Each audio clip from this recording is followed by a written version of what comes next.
Hello YouTube, Tutor for Hire back here again with the second problem in this Coursera series. So we're going to be looking at this one right now. Which of the following intervals are contained in the domain of the function x minus 3 over x squared minus 4, all of that multiplied by ln of x.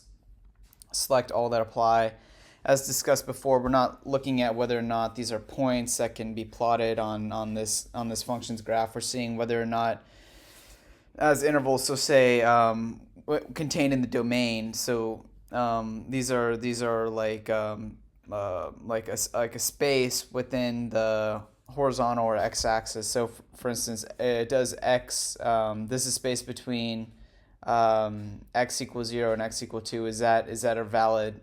Is it contained within the function here? And so for starters, we're always going to start by graphing the function. As you can see, I graphed it here, and we have something that looks like this. It appears to be going toward the y value of 0 and never touching, or the x value is 0 and never touching, and the x value of 2 never really getting there, and things like that. So yeah, we'll get started to see how to solve this problem. So yeah, so the first option is the space between 0 and 2, and because there's parentheses and not brackets, it won't be touching 0 or 2. So we'll start by looking at the graph.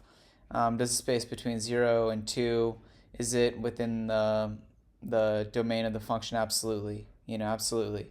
It doesn't touch 0, it doesn't touch 2, but the space in here is not undefined, and it's within the domain of the function. So we'll start looking at it a little bit. 0 and 2, we'll plug it in. Between 0 and 2, we'd probably get something like 1.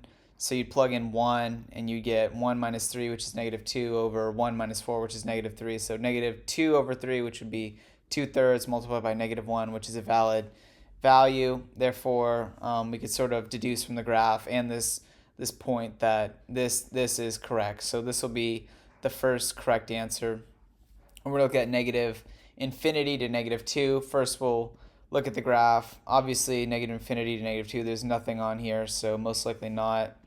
But then we could just use the logic of the equation itself. We would have to put in a negative value if we're going to put in a value from negative infinity to negative 2 into ln of x. So x would have to equal a negative value, and as we see here, the ln of x can never be a negative value because that would be undefined.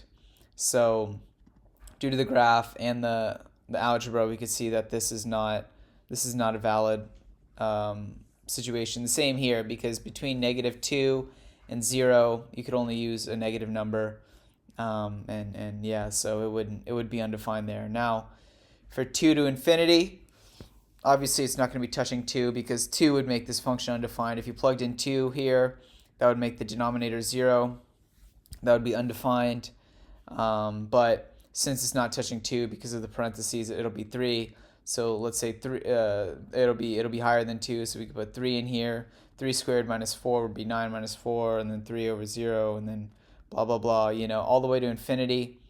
It'll work. It'll work because the only number that can make this function undefined would be 2.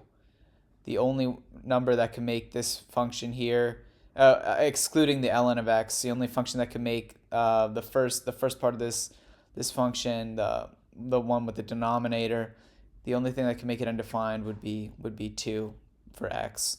And since it's above 2, there's nothing that can make it undefined. And since there's no negative values after 2 and to infinity, nothing could make this undefined, and there's no 0 either. So yeah, there's no issue with ln of x here because there's no 0 and there's no negative number being put into ln, and like I said, only x of 2 can make the denominator invalid. Therefore, this would also be a correct answer. And yeah, there you go. Thank you guys for watching, and stay tuned. Thank you.